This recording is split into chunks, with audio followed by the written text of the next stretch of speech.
Hi, morning. It's Helen from the Cut Flower Patch. It's 21st of September, finally stopped raining, so today I'm going to sow our larkspur seeds from our September seed box. We're sowing these seeds a little bit later than all the other seeds. That's because they've been in the freezer for a couple of weeks. We put them in the freezer to put them through a process called stratification, and that's about breaking the seed dormancy. So if we do give them a cold, sharp spell in the freezer, they will germinate more successfully. I do love larkspur. I probably had about 4 or 5 larkspur plants in my patch this year, and I got so many lovely stems for the vase from those few plants. So they are really worth that little bit of extra effort. We've chosen a slightly different variety this time. It's called Limelight Light Pink, and it has spires of very delicate pink double flowers. So I think it's going to be absolutely beautiful, and I'm very much looking forward to cutting those next summer. So I'll pop down to the greenhouse and show you how we sow these seeds. Okay, so I filled my seed tray with sieved peat-free multi-purpose compost and depressed it slightly just to get rid of any air pockets like we always do when we're sowing our seeds. I'm then going to moisten the compost slightly. As always, we don't want to overwater it, but we do need it to be a little bit moist.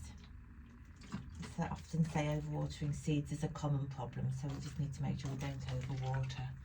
Right, okay, so we're sowing larkspur. So larkspur, unlike most of the seeds we sow, germinates better in the dark. So what we want to do is put a small hole into each of these cells on our seed tray. Of course, I'm using my Cut Flower Patch dibber to do that. I won't do them all now. I am going to sow a full tray of larkspur because I do really like them, but I won't sow them all now. Okay, so these are our larkspur seeds, just about big enough to handle. So I'm going to drop one seed in each of these little holes.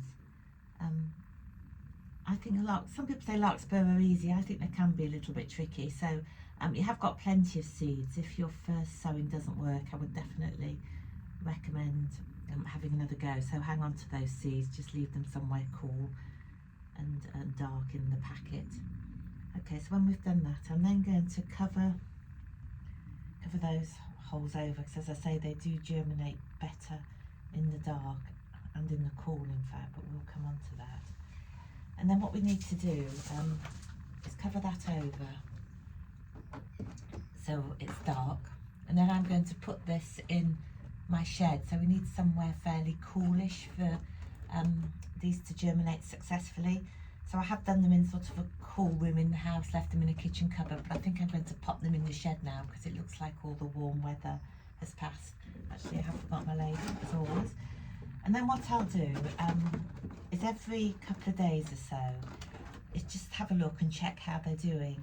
Now normally when we see the first signs of germination, I say take the cover off and bring the seeds down and bring the tray down into the greenhouse.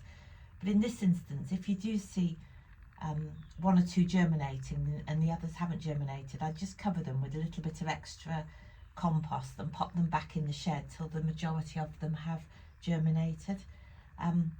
So that is, I'd say, a little bit tricky, a bit more of a complicated process than some of the other seeds, but do bear with it because larkspur are so worth it, and come the spring hopefully you'll be cutting hundreds and hundreds of flowers for the vase. Okay, well that's everything for today, and I'll catch up with you soon. Thank you.